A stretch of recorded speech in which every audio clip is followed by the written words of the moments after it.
with the deck. Yeah, my wife told me not to drink too much coffee.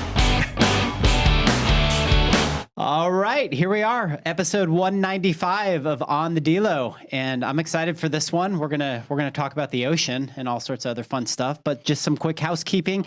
As you know, this podcast is, it's sponsored by myself, Bar Restaurant Insurance. So obviously, if you're looking for any sort of insurance, you just give me a call. I'll take care of you. And also, we do have our Built Different Mastermind community. If you're looking to be a part of a community to help you with any sort of, business sales, growing your business, if you're a small entrepreneur, medium entrepreneur, we're just looking, again, for a community of people that are, I would just call them all serial killers, looking for positive, energy and motivation.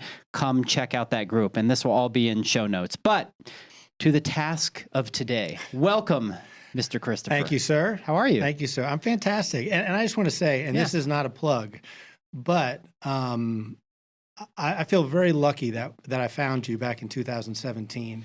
A lot of what we do at the shop is based on connection. Yeah. It's about being, present for people, connecting with them, love of food. I've talked about all this before. And I've just got to say, to anybody out there that is looking for your services, I highly recommend it because, and I can be annoying when it comes to text, but, David and Lisa and the team here are always so responsive. And I didn't plan on saying this, but I wanted to make sure that you knew that I'm grateful for everything you've done for us. And I can't tell you how many people I've told to come on board with you because it is, like a family. Having Matthew here today and meeting finding that connection out with Dash Track 2 is very cool.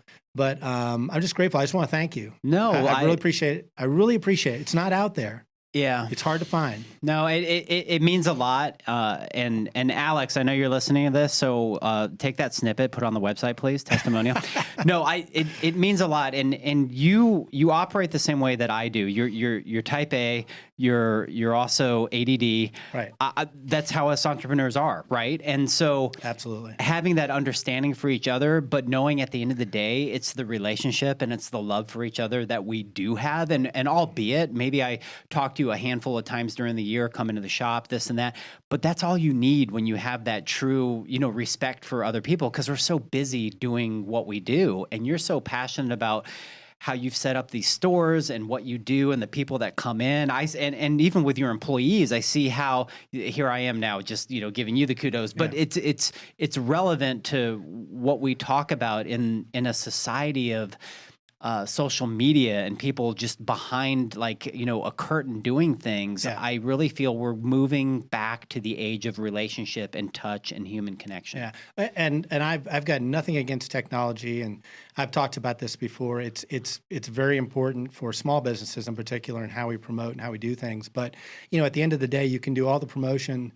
and all the reels and all the things online that you want, but if you can't deliver on kind of that real sincere promise to connect with people, and that is what our that's what I founded the company on in 2017. Sure, it was about trying to procure the best seafood in the country and work with local farmers and meats and do all of that. And I knew that was the draw initially, but I felt that if we could really connect with people, because we're not cheap. Everybody knows that. We're not cheap.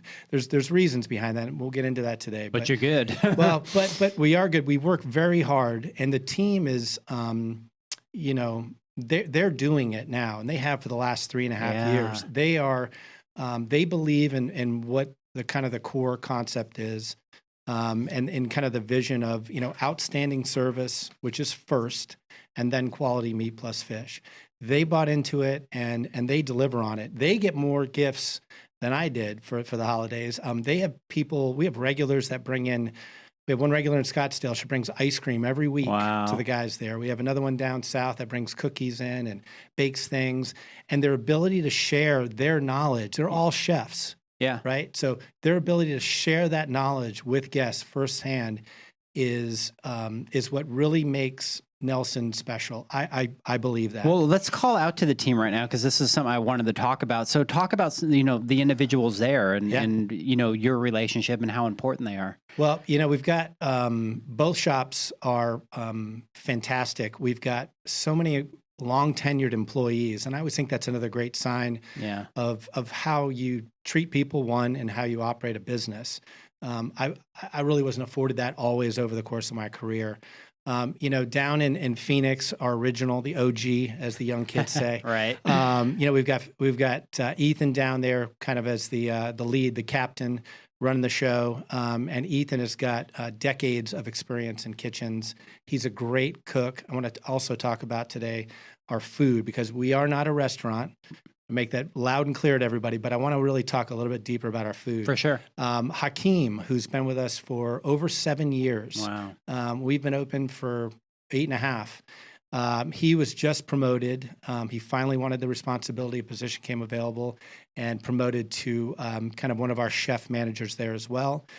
We've got Beto, who really holds it down in the back. I mean, he's there at 6 a.m. He does all of our receiving quality checks, gets everything in, iced, butcher's fish, sets the case up. And really that case setup is so foundational for us. It's really what my vision was when people came into the shop, because that's always where they go first. Mm-hmm. They go right to that case. And it's about the colors of the case, the quality, the flesh. Can you see the skin? Are all the meats stacked up across the case so you can see it? And Beto handles all of that. We've got Marcus, who's now been with us for almost 3 years, I believe. And we are very lucky to have him. This is somebody who we want to watch in the future for Nelson's. He is a really talented kid.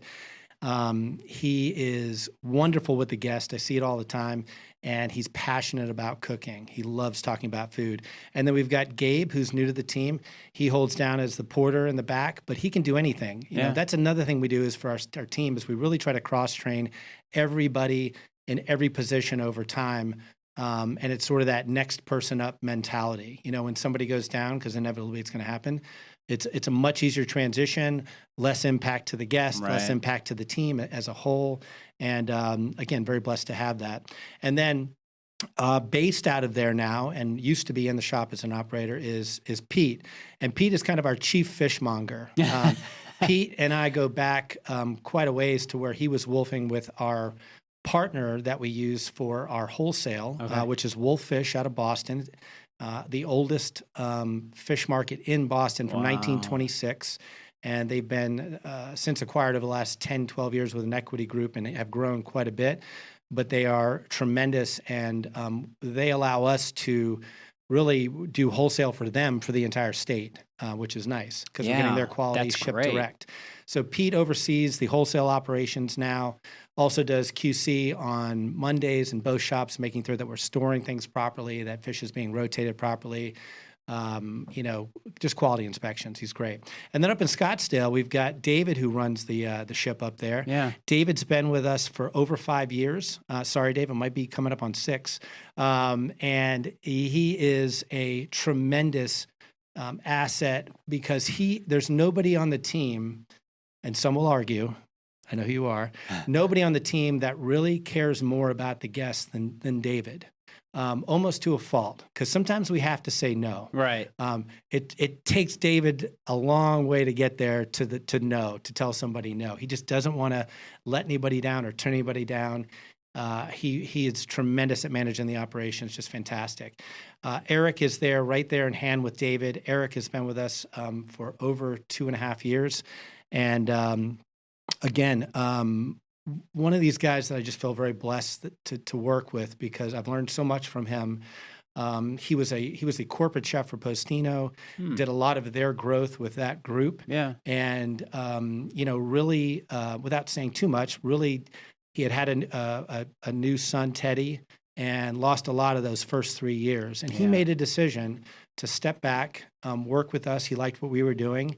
And we were very grateful to have his expertise. And he has, again, brought so much to the table. And I think he's got a much better quality of life now. You Yeah. know, because both shops close at 5:00. It's great. We get up, I had to train, these guys had to all learn how to get up early. That's the one thing, Yeah, it's a different hospitality business. Yeah. But my argument was, you know what, that you're getting up at, 5 a.m. or whatever. I get up at 4 every morning, but you're not having to fill in and close the station down for somebody calling out. You're not cleaning fryers out at 1:30 in the morning. Well, and if you have a family, you get that night with your family. I mean, it's a great, you're still in hospitality, but getting that quality of life. It's huge. And we also are closed on Sundays and Mondays for that specific reason. Yeah.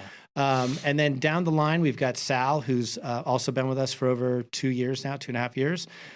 Sal runs all of our ready-to-eat. He is probably, again, we've never done a challenge, but I think he's the best oyster shucker that we have in the concept. Wow. I mean, he is clean, fast, perfect every time. And all the more reason why people should be eating more oysters at both shops all the time. So talk about the food. I will. Let me just finish up. We've got Tony, who's in the back, who's Sal's brother, also been with us for 2.5 years. Again, started as the porter, receiving. He's now receiving just about everything that's coming through the door.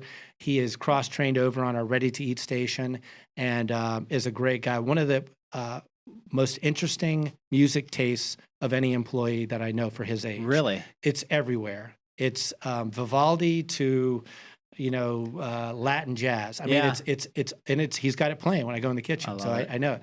And that he's an old soul for sure. And then we just brought in on Tom. He's our new butcher. He spent, I think, almost 2 decades with AJ's. And then he was with Vaughn's sausage down in Mesa for quite a while, and huge asset to the team. He's fantastic. So that's the team, and again, that the team to me is the most important thing that I have that's happened out of all. We're of only this. as good as a team. 100%. Yeah, and very close second to them is our guests. They're those two go hand in hand. But yeah, they're fantastic. The one thing I'll tell you, I really recommend this. Take the time to get to know them. Yeah. Ask them their name when you come in. Yeah. Don't be intimidated by any of the products that we have, because we have a huge stash of unique provisions that are great for cooking. We've got unique meats from time to time. You'll see, duck and bison, and you'll see, we've had elk in the past. Tortillas from Benny Blanco. Benny Blanco. Yeah, we'll talk about the local guys too. Yeah, local purveyors as well. Yeah, Benny Blanco or Chris with, he's been with us for quite a long time. Brent with Sonoran Pasta Company. Mm-hmm. Eric with Steadfast Farms. We've got both the gals at Sorelle that bring in pastries for us, and also I hate quinoa, and I did until I ate theirs. Quinoa cookie? Well, no, it's like they do a quinoa salad. Oh, that's the best. And I just never my wife Danielle is always into it, but I've never understood it. I know it's high in protein. It just didn't make sense to me until I ate their salad, and it's phenomenal. Yeah, but nothing beats the Nelly Slaw. Thank you, come sir. on, man. Great story behind the Nelly slaw. Really, really good story behind Nelly slaw. Nelly, the Nelly coleslaw is something that goes back to my early 20s when I was working in a concept in the DC market and Northern Virginia market called the Austin Grill. Okay. And I met Ann Cashin, who is still one of the best chefs I've ever known or worked with in my entire life. One of the most brilliant chefs. If I'm not mistaken, I believe she studied English at Harvard. But she was just a super talented chef. She's tiny, maybe 110 pounds, about 5'5". Wow. But this coleslaw was for the Austin Grill was like if you took Austin 6th Street, everything, Joe Ely, the music, everything like that, the barbecue, Chewy's back when there was only one. Yeah. The chicken fried steak place, I forget that's down there, Threadgill's. Jeez, right? You're going back. Long time ago. And then Amy's Ice Cream, if you've ever heard of them. The founders of Amy Ice Cream are the ones, Rob Wilder, who opened up the first Austin Grill and then grew the Austin Grills quite a bit. And if you've never heard that name, he and Jose Andreas are partners in the Think Food Group. Rob actually brought Jose into the country when Ann left, and Jose took over Jaleo and the Austin Grill concepts and then Mini Bar, where he has this tiny little kind of fun thing. And then out of that grew all of this thing, including World Central Kitchen. Wow. So I've been really lucky. Yeah. I haven't always done the right thing over the years. I'm sure we all haven't, but I can tell you that I've been blessed with meeting people that are special and that were tremendous mentors. And I'm kind of in my bubble now, and I don't get to be out in hospitality like I used to. I don't want to own a restaurant ever again. I don't want to do that. But I think in any industry, the mentorship is so important. Yeah. Now, because especially when you've got not, I won't say a generation, but you've got a large group of people in the last 15 years that are just coming right out of culinary school. You've heard this many times, and they want to be a chef. Right. They're not staging. They're not taking the time to learn from good people. They're not listening. The mentorship that I received is what I attribute a lot of my success in the industry specific to. Yeah. Well, there's a different glamorization that's so accessible now for these young kids to see, 100%. with the Chopped and Food Network and all that sort of stuff. And it's like almost like being a rock star. It's like, I want to go from here to here without going into here. Yeah. Yeah. So tell me a little. Let me just go back real quick. The coleslaw was Anne's recipe, and I watched her make it every day, and we had it on a smoked brisket sandwich as part of the thing. And it's sort of my tribute to that mentorship or that learning that I got from Anne, and that's why we carry it. And it's very different from any coleslaw out there. So good. My wife and I just chow it down with fish. So speaking of that, let's kick back a little bit further into your origin story. So where are you originally from? Born in Connecticut. Okay. Born in New London. That tracks. Yeah, right off the water. Right. Lived in Waterford, Connecticut, which is just across the bay, for most of my life. So if any of you guys don't know where New London or Niantic is, right down off the Long Island Sound. So as a kid, I was, I fell in love with the ocean very early. Yeah. I always tell people, I certainly, I'm not a super religious guy, but I believe spiritually that the ocean is my higher power, because anytime that I'm around it, or I can smell it, or I go back to it, or I'm fishing, or I'm riding on a boat, anytime I am completely fulfilled, like spiritually. It's crazy. Yeah. It's just a feeling. You can't really describe it. You can't really put it in words. But for me, it all stems from that time that I spent so close to the water. I mean, we live very close to the bay. You could go out in the mornings and go, clamming when the tide was out, put your chucks on, get a little basket with a little inner tube and rake for clams every morning. Bring that back. My mother would make chowder and stuffies, big stuffed clams and things like that. Yeah. When the tide was out, I'd fish for flounder with sandworms off the pier, or if somebody had a little john boat, we'd go out, and they had this old timey bridge back in the day with a train bridge, but the entire bridge turned. But I would post up right under there, and we'd catch small bluefish. They call them striper blues or cocktail blues. And then we'd go out into the sound, and we'd catch what we used to call blackfish or oysterfish, but now the term is tautog or tatog. Wonderful fish, because all they do is eat shellfish, and they taste delicious. So grew up there, and then my mother and I moved at my grammar school years, I guess you'd say 5th through 8th. We moved down to middle school to Miami. Okay. Which was a complete culture shock. I know this is hard to believe, but I was a pretty shy kid, towhead, and got down there, and very small town, not a lot of culture, not exposed to a lot, and came to Miami and exposed to many cultures, wonderful cultures, exposed to foods I'd never seen before, never tasted. My mother and I still both make this Cuban meal that she learned from somebody down there that she worked with that was from Havana.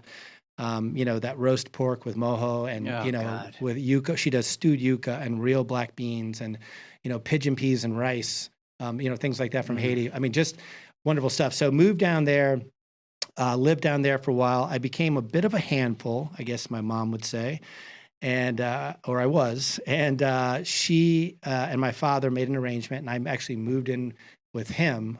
And my high school years were in Northern Virginia. So he was based in Connecticut, but his work was in D.C. So he had the home in Connecticut. Summers, my stepmother and my 2 half-brothers, they'd go up to spend the summers there, and then he'd work year-round in D.C. So I was living in Northern Virginia in Fairfax. Again, another culturally very different, right? Went from one of the worst public school systems in the country to arguably the hardest. And Wow. I'm not the best student. Yeah. So I can relate. So anyway, lived there for a long time, and that's where I got my first taste of hospitality. Yeah. My best friend, Jamie Turner, his mother, Melda Jean, introduced me to a friend of hers that owned a bed and breakfast in Clifton, Virginia, small little town. And they said, hey, we got to get Chris a job, and can you help him out? And she's like, well, I need a pot scrubber and somebody to open oysters for Oysters Mardi Gras. Yeah. You can understand, this is a building that George Washington slept in. I mean, it's that old. Wow. And it's still there. The Hermitage is still there. And it was called the Heart and Hand. Susie and Travis Worsham, amazing couple. Susie was the back, Travis was the front. And I would sit there in the back and I would watch. I didn't realize it at the time. This is all reflective. Yeah. But I would watch her and I would watch the dance. I'd watch her with people on the line, people in prep, people in the dish pit, and just seeing things. And I was just like, I wanted to be a part of something. You know what I mean? Even at that age, I think I was 14, but I wanted to be a part of something. It might have been from the moving, or the relocation or things like that. And I was just, I was hooked. I didn't realize how hooked I was back then. Yeah. But I was really hooked on the industry. I thought there was something really special about, being a chef in particular, and that's what I wanted to be. So that's really my background. I went to a junior college at the University of Florida. Just to let you know how old I am. Emmett Smith was still a starting running back at the University of Florida. Oh, wow. He wasn't. Yeah, long time ago. Okay, David? That was in Gainesville, right? Oh, yeah. 3 of the most fun years of my life. No degree at Florida. Got some time in it. Santa Play, as we called it. Santa Play. Probably most famous for River Phoenix, when he was still alive, and the Phoenix family. They had a commune that edged right on Santa Fe, and you could, when you were walking into class, you could hear he and Joaquin and his sister had like a band, so you'd hear them practicing out in the field, and they had chickens and all kinds of crazy stuff. Just a little side note there. Yeah. But then when I went back to Northern Virginia, I really just kind of, I didn't have a degree, didn't know what I wanted to do. I had a lot of anxiety about my life at that time. I think as we all go through that really tough period of, transitioning from, child to adult. Kind of in a divorced household too, right? Yeah. Yeah. That was the same way. Yeah. Yeah. And it was tough. I mean, it was tough. It was, I have 2 amazing half brothers, but my father and mother just had me. I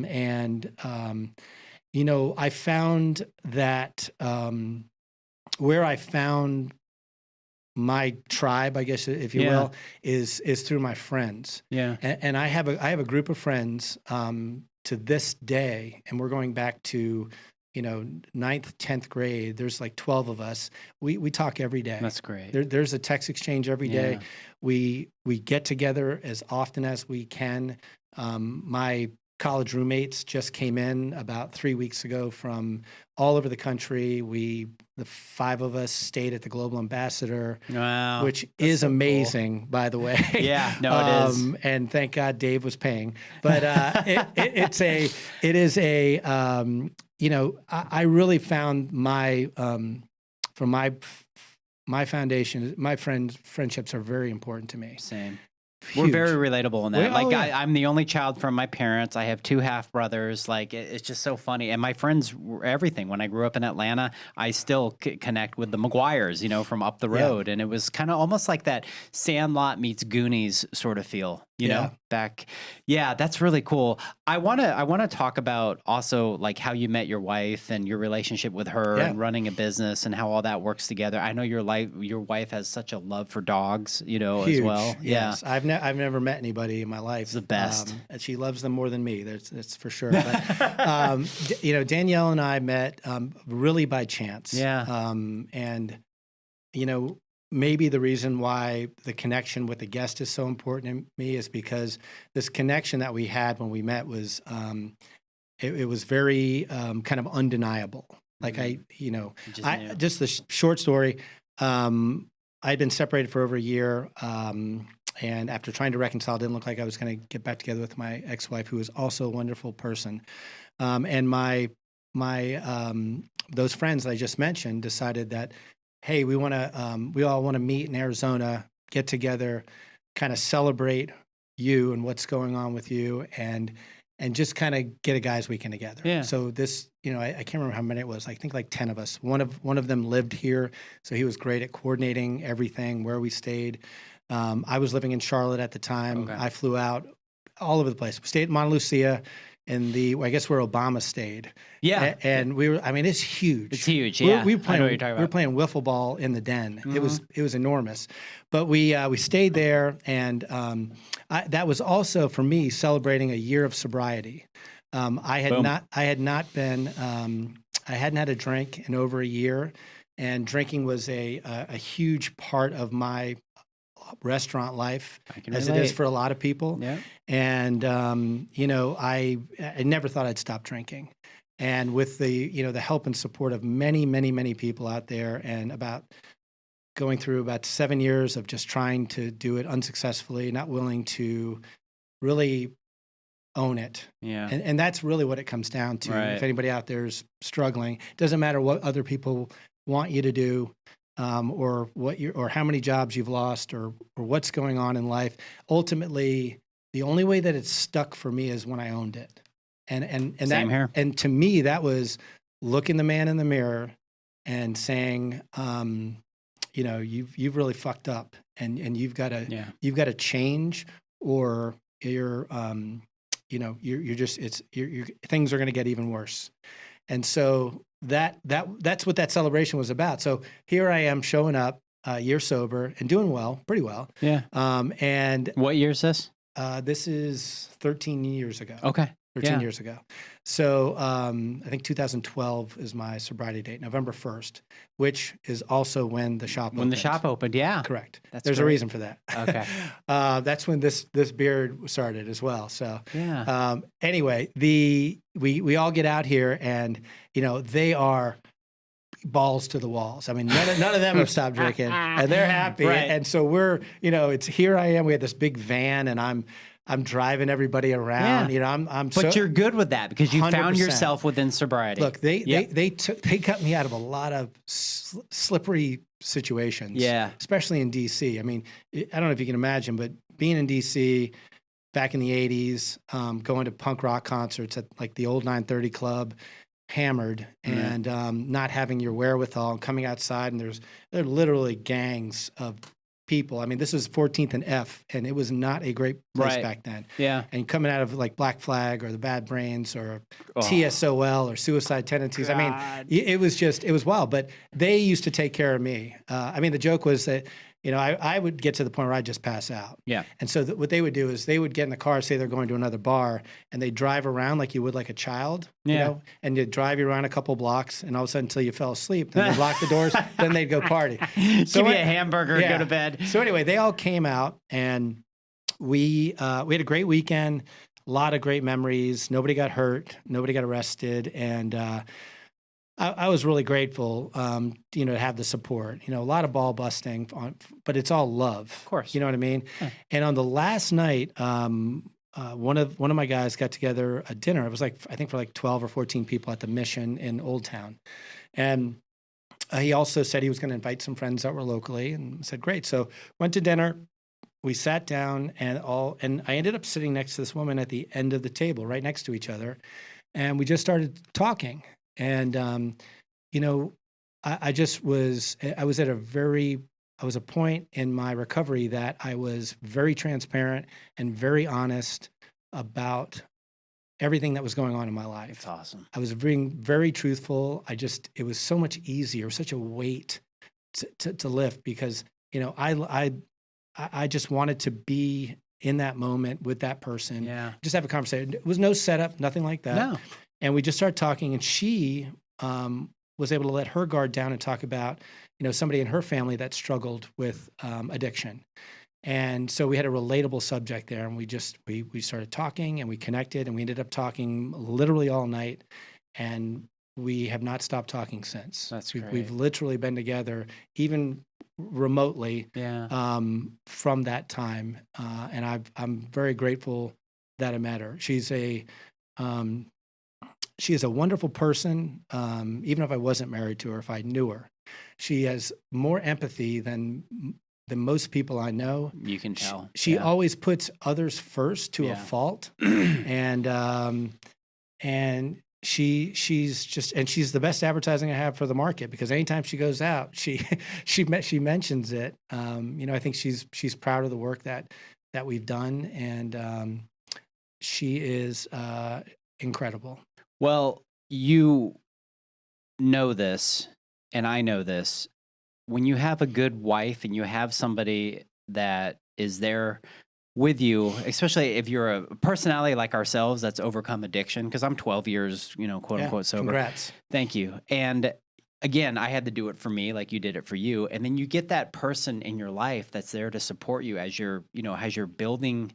You're building not just a business, you're building a life for both of you, And so it's that inner and outer promotion that we get from our wives that are just partners. 100%. And I want to mention too, my ex-wife was also a very wonderful person. Yeah. I'm attracted to women that have this empathetic quality about them. And she did more than really anybody to try to help get me sober. And I had created such a wedge. Yeah. It was just it wasn't fixable. But she did everything right. I just wasn't. I was the person that didn't do the things that I needed to do to close that gap. And again, she's time and place for everything, though. We have two beautiful, amazing children. Yeah. Johnny and Marley, that are it's awesome. Both so successful, and I'm so proud of both of them. Yeah. Probably mostly because they're not in our industry. Marley is in accounting, graduated #1 in her class at NC State. Congrats. Wow. And she is now with a new firm and doing more of what she likes to do. She's in a great relationship with a fellow named Gordon. That's just a great Southern gentleman, just an amazing, amazing guy. And then Johnny, he studied at University of Asheville, North Carolina. Oh, wow. Met the love of his life there, who was also studying. He was more into graphic design, code, and web development. Mm-hmm. And Gabby was studying film direction and production. Oh. And so they lived together down in Atlanta. They actually just bought a house. Congratulations, guys. Yeah. On their own. Right on. What part of Atlanta? So they're right outside in Decatur now. Okay, cool. I lived in Roswell for like 11 years. Yeah, Roswell. Their home they just left was that they were renting was right by the zoo. Yeah. So that really cool district with all the cool homes with the front porches and all that. And they and their dog Whistle they bought their first house. I mean, it's amazing, especially in this climate out there. Johnny works remotely for a startup, great company out of New York. Yeah. There's only about 6 of them, and he does some incredible stuff that I don't understand. I know Jordan at Dash Track would, and Matthew probably would. Yeah. But again, I don't take a lot of credit for it. Because I wasn't always present, especially in the industry. I'm of the old school, where you worked 90 hours a week, whether you're in the front or the back. There was a lot of toxicity. I mean, the environment back then, you could still throw plates at people back then. Right. Yeah. And, but it either kills you or makes you stronger. Right. And living through it did, but I got this affinity for, as soon as it was done, I would start drinking. And hard. I'd go hard. Yeah. And so I'm grateful for all the blessings that have come into my life at this point in time. You're present now. That's what matters. Right. Well, I mean, look, I don't know how many summers I've got left. I've never counted them. Yeah. Right. But when you start thinking about it like that, how many summers do you have left? And it should hopefully raise your awareness level to a certain extent, and maybe help you do some things that are more difficult to do, or that you thought were impossible to do. I never thought I'd be a small business owner and have 2 locations and have a really great wholesale business with chefs that understand us and love to work with us. And so, I mean, I'm nothing special. I just know that anything is possible. But when you've got something like that you're dealing with, and you continue to let it go on for decades, Yeah. it just wears it down. All of that talent that everybody always tells you that you had, right? Oh, you've got so much talent. You'd be so good at this, or you should do that. And you're like, yeah, okay, yeah. And the ego when you're drinking, the ego is everything. For sure. My gratitude isn't just for my recovery. My gratitude is for everything that's going on in my life. And every day is not easy. No. You know what I mean? It's not. But I've never in the last 13 years had to think about, forgetting about that easiness or, taking it down a notch by drinking. Yeah. It never crosses my mind anymore. That's great. I like, the Flea from the Chili Peppers. Yeah, There's a great quote, and I'm not going to say it exactly, but when he talked about getting sober, he talked about he wanted to feel everything, right? He wanted to feel it. He wanted to feel the pain. He wanted to feel how great things can actually be without being numb. He wanted to feel, everything. And I like that. It really, especially as a fan. I have to look that up. Yeah, it really resonated with me. I heard it several years back, but it's true. Great band. Yeah. Those guys are so phenomenal. Cool. I was very fortunate to get to work with them on California Cashin. That was the record I Really? worked on. Yeah. Well, I did see them at the 930 Club, and at that time it only held about 175 people. It was phenomenal. And your stage was like right at your hip. Yeah. So when they had socks on their wiener, man. That's Good, how right, early yeah. it was. True men don't kill coyote. That's right. That's crazy. Well, for the audience, I want you to walk through your so you have 2 locations. Yep. And I want you to give the person listening that's not familiar with you, like the customer experience and what you would, if you were to give them like a tutorial of what to expect when they come in and everything from the retail to to the food to you name it. Of course, yeah. We've got 2 locations and wholesale for you chefs out there.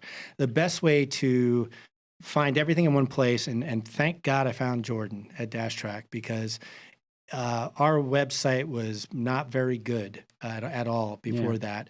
And it was no fault of anybody that started it. It just was hard to work with. Right. But if you go to the website, it's www.meat.fish, meat.fish. That's great. And on that, Jordan and Matthew, they've set up icons where you can go to each location, see store hour information, where it's located, and then there are menus for both locations for our ready-to-eat menus. Again, we're not a restaurant.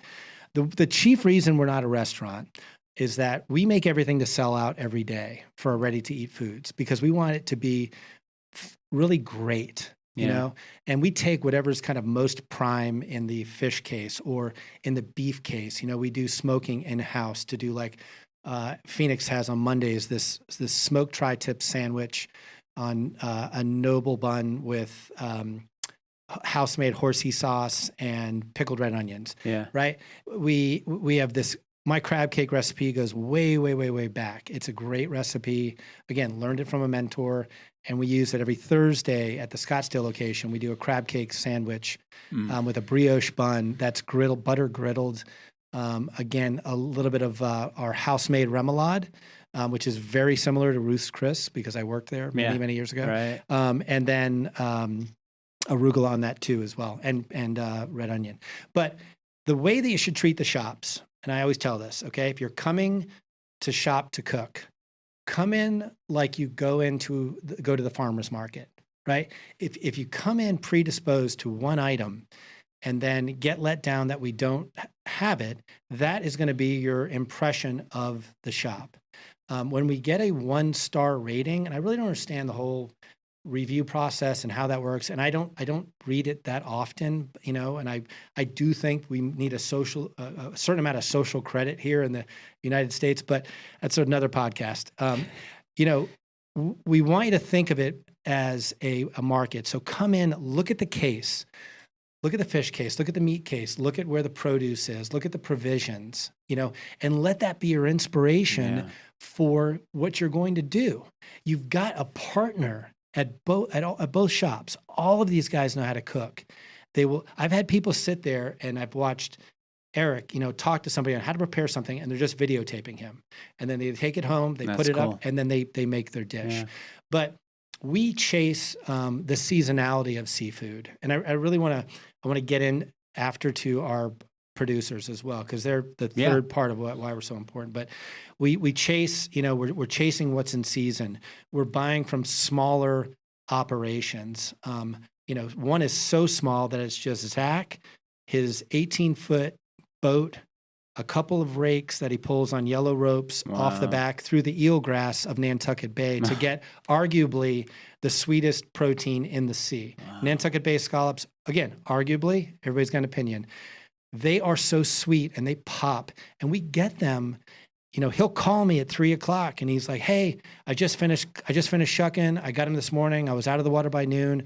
I'll be at FedEx at 3:00." And at 10:30 the next day, we have them. Wow. And so but we only have what he can catch. Yeah, that's it. Right. So he's got a quota if he's able to get it. His quota is eight milk crates. Okay. But so we might end up with, for both shops, 30 pounds of scallops, and that's 15 per shop. And that's it. That's it. So people, another thing I don't want people to do is when they see something, I don't want them to wait to when they're going to cook it. Mm-hmm. Okay. And that's a change here in the desert from what I've been told. I was told by, some folks that have been here quite a while that used to buy from other places 10, 20 years ago, that they would literally buy the fish and race home to cook it before it was bad. Yeah. Right. We guarantee that our quality will be perfect for a minimum of 3 days. So if you're buying seafood, think about that. When you see something like a flash that comes up, like we just got in a Hawaiian, some of we buy from the Hawaiian auction, and sometimes we get only what they give us, right? So if you see that, come in and grab it. Even if you're going to cook 2-3 days away, we'll show you how to store it properly. That's another technique that doesn't happen with the home chef all the time. That's great. Never leave your product, no matter where you're buying from, wrapped up in deli paper where it can just accumulate that liquid. Yeah. Because what's going to happen, you're going to open that up 2-3 days later, and that smell is coming from the liquid, not from the protein. So the nemesis of fresh seafood is liquid, is wet. So what I do is, I'll come home and even if I'm cooking at home, the next day I'll take it out of the package, I'll pat it dry, I'll put it on a sheet tray, and I'll either cover it with plastic wrap for that night, or I'll let it air out for 48 hours, air chilling, right? Chickens. Same thing happens. So when you're looking for that crust, like anytime you're going to sear something, a piece of fish or seafood or scallop or whatever, and you don't get that crust, that's because of that liquid that's coming through. It's too wet. So that's important. But really look at, ask, our team, what's in season? What's the best way to cook it? What are some values that you have? Because a lot of the items that we have are expensive. And, it's not just that we are, getting them from small producers, getting them within 48 hours, using air cargo. We don't truck anything in. Everything's flown in fresh with gel packs. There's a lot of cost associated with that. Yeah. But a lot of it is because how we eat as Americans. Mm-hmm. The demand that we put on these fisheries, and understand that a lot of what's caught in the U.S., I've read statistics where 85-90% of what is caught domestically, and they're items that we don't eat as Americans, unfortunately. Not all of us. A lot of us do. Yeah. But, we don't eat a lot of mackerel, right? Fresh mackerel. We don't eat bluefish. We don't eat smelts. We don't eat sardines. We don't eat pollock.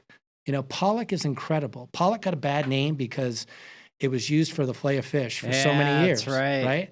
When you get day boat, Gulf of Maine pollock that's been ikejime, that's been bled out, it's only going to cost you like $14 a pound compared to halibut, which is one of the top 5 seafood that everybody wants to eat, especially in the winter when, in Nova Scotia, where most of our halibut comes from.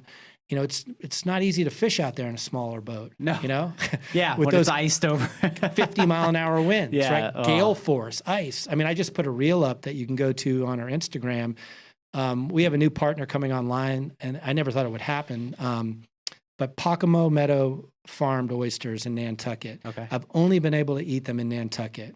And this summer, I must have eaten 50 of them. I was there for 3 or 4 days with some friends. Found out that they didn't.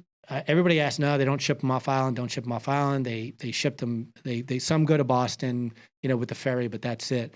So I ended up reaching out to Emil. He and his father own the farm. It turns out he's fans of Nelson's. I didn't even know, but he loves, the Instagram. Oh, I love it. And we made a connection. He's like, absolutely, I'll ship them to you. He's like, you got a FedEx number? I go, yep. He's like, well, I got styro boxes with inserts. We will harvest them next Tuesday and put them in boxes, and you'll have them Wednesday by 10:30. Oh my gosh. And David, these are, and again, this is just my opinion, they are the best Virginica or East Coast oyster. And I'm 57 in my life that I've ever eaten. Oh, my son will go nuts. Matthew's a huge oyster eater. Come by next Wednesday. They are insane. They are so balanced. They have such a incredible sweetness, the herbaceousness from the backside of their shells, because they're put in these, I think, top float racks. Yeah. So they collect on the backside of shells this sort of algae, and so the backside of the shells are green, but they're great cup size, like 3 inches. But I ate 50 of them over in like 3 different places in Nantucket. That's all I was eating. I'm like, you got Pakamo? Okay, yeah, send out 36. I mean, it's like we crushed them, but that's kind of who we are. And the same thing with meat. I really want to mention Family Roots Farms down in Eloy, Arizona. Mark and Annette Smith. I saw something, on Instagram, and I guess where Mark Tarbell was working with them for a special dinner and then was going to be carrying them, but I couldn't find anything anywhere. So I reached out to them, and because Mark Smith, who's a farmer, not a Instagram guy, right, not an influencer. Yeah, he's working his farm. So I don't know, 6-8 weeks go by. I didn't get any note back. I didn't know how to contact him. And then all of a sudden I got a note that said, hey, we'd love to meet you. And I said, great. He's like, I'd like you to come down and meet my wife and my dad down here at the farm. We'd just like to meet. It was like they were interviewing old school me, way. Right? Yeah, yes. yeah. So I drove to Eloy, never been there, right? I drove down there, met him at the farm, met his lovely wife, Annette, met his father.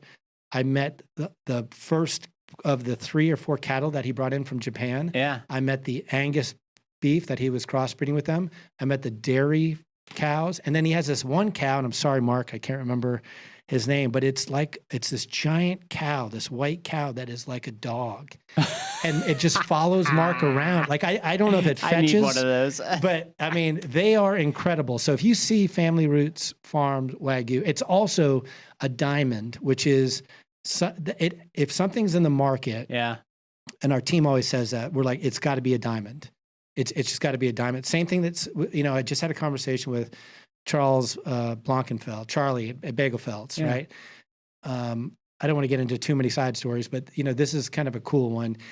And I went down, I congratulated Charles. He just opened a Tempe location off Rural Road, and it's awesome. He and his wife Tina were there, and I went in and we were talking to a group of people that have been following him outside. And I looked at him and I go, hey, it's nice to meet you. And like, oh, we love Nelson. It's like, hey, it's great. I said, I'm sorry to interrupt.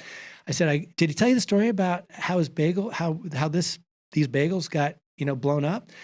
And Charlie's shaking his head. And I'm like, so we were working with Odelay Bagels and Ryan down in Tukey for years. Okay.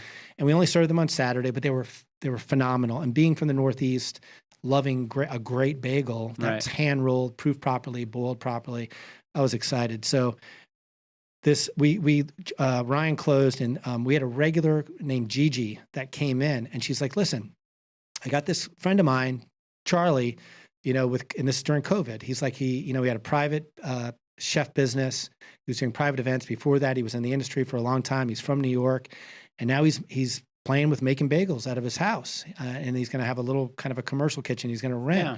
It's like, do you want to try him? And I'm like, absolutely, bring him in. And Charlie called me and he's like, listen, I'm really nervous. And I'm like, why? He's like, well, everybody says you only work with diamonds. I don't know if these are diamonds. I don't know, I don't know what they are. And I'm like, just bring them in. And we had, myself, Ryan, and Jacob at the time were there, and he brought a bag in, and it was literally, when he put it down, there was still there's like steam kind of lightly coming up out of the bag. And he brought everything, salt, poppy seed, I believe. And we got into them and we just started eating. And like he's trying to talk about it, and literally we're all like, we're looking at each other. We're like, oh yeah, we got to have these, right? So before Charlie ever had a bagel shop, or before he was as big as he is with, I know he works with Mac DeMarco and a lot of their concepts, and it was a Craig DeMarco. Craig DeMarco, yeah. I'm thinking singing.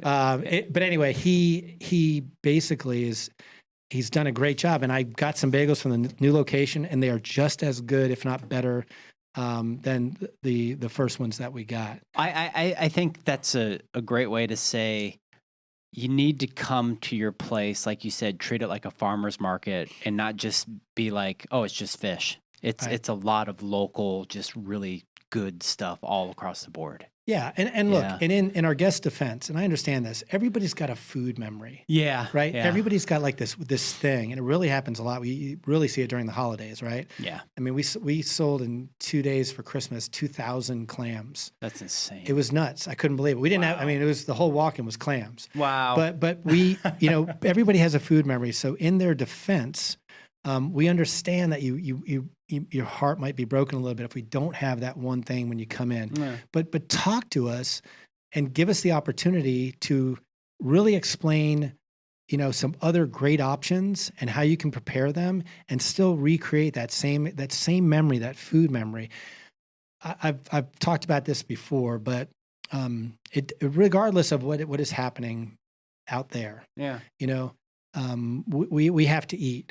We have to eat. And I've learned, it took me a long time to learn how important it is to put good things in your body. You figured it out long before I did, but it really resonated with me. I'll be honest with you. When I started talking to Claudio, or Kelly, when we became friends when I first opened the first shop, because he had just opened Pala, and Claudio would come in every day and he would order like 2 pounds of mussels, 1 pound of this, because that's all he was. He wanted to get it every day, just like he did when he was growing up in Italy, and the way that his mother shopped. And when Claudio is such a great storyteller and so knowledgeable about food and the history of food and food origins and things like that. That's cool. And he, explained so much to me. I thought I knew a lot about olive oil. He had Danielle and I over to have lunch one afternoon at 1:00 with Sarah, his wife, and his 2 children. And he had a table, and it must have had like 15, 20 bottles of olive oil on it. And we just started tasting all of these olive oils for like 2 hours. And then he made this one dish with like just these dried beans and water and a little salt. The controne beans, right, Claudio? I think I got it right. And he just let them cook. The water would come down, and it didn't add stock, nothing like that. And he'd add more water. He'd add a little more water. And then when they were just kind of al dente or just through, he put it in a plate and he topped it with his favorite olive oil and a little bit of salt. And it's one of the best things that I've ever eaten in my life. And it's so good for you. And there's nothing processed about it. Simple is better. Right. Yeah. So that's what I would say. We all have to eat. Let's eat good things that give us the opportunity to have as many summers as we can possibly have. I love that. Well, before I jump into some rapid fire questions and we wrap this up, can you tell people, do you have like a mailing list that gives alerts when you have stuff in? Is there? Great question. Yeah, we do. Okay. One thing we don't do is we do not do pre-orders. Yeah. And I've said this before, but I'll say it again. Because we buy by when something is harvested, not by a species. Okay. So we're not going to just bring in wild salmon during, November through just before April, because we're not going to buy anything refreshed. Yeah. Right. And that's the only way you're going to have wild salmon. And you don't know when that was refreshed, or we're not going to do that. So, I'm sorry, get me back on track here. Mailing list. Thank you. Yeah, you're good. That's for you, Danielle. That's my wife's life right there. Right. You just experienced it. I'm sure yours too. Oh yeah. But if you go to the website, meat.fish, the first prompt is for a sign up for our email. And the email is really the only way that you can keep in touch on a weekly basis. Cool. It's called the Fresh Forecast. It comes out every Tuesday and every Friday at 6:30 a.m. It has for almost 9 years. I do it. It's got real-time information about inventories, what's coming in, any new specialty products that we have, provisions, any events that we have coming up, like the one with Luke and Eric on the 31st, Taste of AZ. So we're going to be there for that. We're a sponsor of that. Love it. And so that is the number one way. I mean, nobody needs another email in their life, but I'm telling you, if you want to understand what's going on, that's the best way to do it, because we don't answer the phone until 10:30, and we only have one line. And the reason is we need every minute we have to get the stores ready and be as perfect as we possibly can for you each time. So that's what I would tell you. That's the best way to do it. That's great. No, great information. So yeah, check out their website, check out their Instagram, just, go into a store, have a conversation with one of the amazing employees that we talked about in the beginning. All right, rapid fire questions. What would you say is your number one selling item? Salmon, Faroe Island salmon, 1,000%. You buy most of it. It's so good. It's absolutely a phenomenon, quite frankly. Your preference, salmon or tuna? Tuna. Interesting. Pizza or sushi? Pizza. Frank Pep's coal-fired clam pie. Love it. So that's kind of pizza and sushi. If you think about it. It's a seafood pizza. Sushi pizza. Metallica or Van Halen? Metallica. Sorry. What's your favorite Metallica record? One. I mean, And Justice for All. Justice for All. Yeah. Cure or Depeche Mode? Depeche Mode. I was never really a Cure guy. Okay. Very excited to find that Interpol is going to be doing a show here. In April. So I mean, now getting into the whole punk rock thing, like I loved Rollins' band when he was separate. Yeah. That was just. He's quite a guy. I mean, I saw him when he was I was in the front when he was kicking somebody in the head and spitting on them. I mean, it's, he's evolved quite a bit. Yeah. But I mean, between, punk rock, ska, and absolutely reggae. I mean, my daughter's name is Marley. Yeah. Those are my love. But I have a broad range of music. When Spotify does their thing, right. You're all over. My age, it was 23. Felt good about that, So I guess I'm keeping up, and I try to make the Instagram to me are not about really, there's no rhyme or reason to it. I don't hashtag. I do all of the Instagram posts. I'm just I feel something, I think about something, and I just want to get it out there. It's not, super successful for garnering, followers, but I really don't care about that. I'm right there with you on that. East Coast or Desert Sunset? For sunset, I got to say the desert. Yeah. Okay. I mean, I'm a New Englander at heart, but I mean, I also have wonderful things to say. I didn't get really exposed to, San Diego and San Francisco and Monterey and Pacific Heights. I didn't get exposed to all that until I moved out here. Yeah. So I just didn't know. So what I knew was East Coast, those oceans. I knew the Atlantic. Right. The Pacific is an amazing. It's a wonder. Yeah. There. It really is. Yeah. We go out every year to Bird Rock for a week and get to see some of the folks that we buy from. Got a guy up in Santa Barbara that, I wish I could go back in time, or I hope I'm reincarnated as Bailey Wraith, because Bailey, I'll send you his Instagram, but, I think Bailey's in his 20s. He's a master mechanic on anything. Wow. Can be a car, boat, whatever. He built his own boat. Second boat to fish. He goes out and he fishes, and he brings it back and he distributes it throughout the community. He drives to LA. He does. One time we bought an entire boat from him. He drove it here from Santa Barbara, unloaded it, taught our whole team about shinkajime and ikajime, which is a way of putting down a fish humanely and quickly, so it stays fresh for a long time. And then on the way back, I'm like, so you just shoot back? He's like, no, I'm going to stop in Flagstaff and forage for, seps and lobster mushrooms, all by himself. That's great. That's a good life. Last question. Yes. Most underrated fish inside of your Bluefish. Bluefish. Okay. Bluefish. Look, just read about it, folks. All right, Bluefish. If you think Bluefish is smelly, it's because you're buying old Bluefish. Does Bluefish have a pronounced bloodline? It does. And when you cook that, do you eat that bloodline? Not really.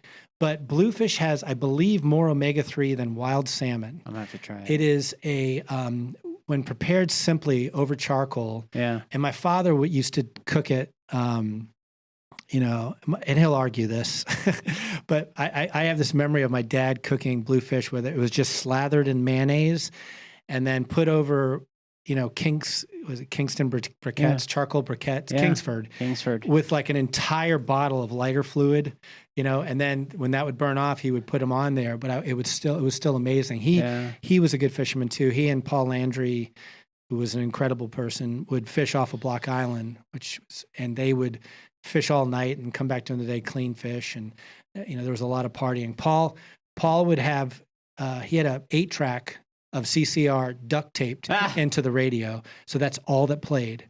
As soon as the boat turned on, that's all that was in Credence. There. Oh, that's great. Oh, my brother, thank you so much for sharing all these stories, man. This is great. Yeah. I love it. Thank you, everybody, for listening. And, please go check out Nelson's. Go buy lots of fish and lots of other things. We'll post a lot of what he's doing on our Instagram as well. And if you're watching this on YouTube, we'll have all the links and everything of where to go and be a part of the mailing list. Thank you for, again, checking out Arizona, local hospitality, and everything that goes on here. And please give the podcast a 5-star. If you get a chance, just kind of put in there, Chris was amazing. I love him. And Dave's podcast is great. Whatever. Just give us a 5. It helps with attention and people hearing about it, and getting these stories out, getting these local stories out is just so important to me. It's more about than just writing an insurance policy or something. It's about giving value and making sure that there's attention to these local, businesses that deserve it. So until next time, thank you and peace out.